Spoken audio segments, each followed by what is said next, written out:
Gratté, déblayé pour laisser apparaître une voie romaine remontant à l'époque du Christ. Un axe de circulation stratégique pour l'Empire romain puisqu'il reliait deux cités, Rennes et Angers. Les techniciens de fouilles cherchent ici, à Avrier, des indices sur les premières années de cette route.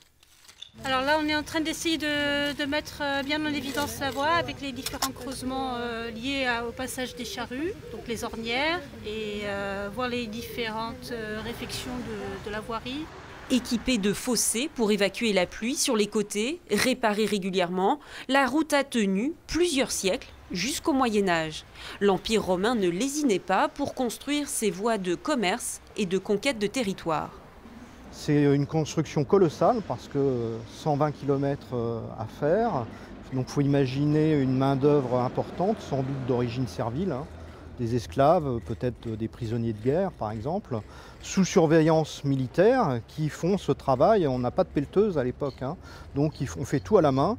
Et on a une organisation de chantier avec des gens dont la tâche est de mettre les pierres en place, d'autres dont la tâche est de damer, d'autres dont la tâche est de mettre en place les niveaux de circulation. C'est une organisation de chantier de génie civil.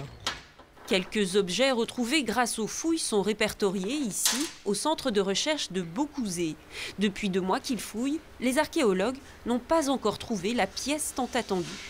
Ce que l'on recherche encore sur la fouille, c'est par exemple avoir la chance d'avoir une monnaie romaine dans un des niveaux de voie, par exemple. Si possible, d'en avoir même plusieurs dans des niveaux différents, parce que là, du coup, on peut caler. C'est ça l'espoir. Le chantier archéologique se termine dans quelques jours, pas de temps à perdre.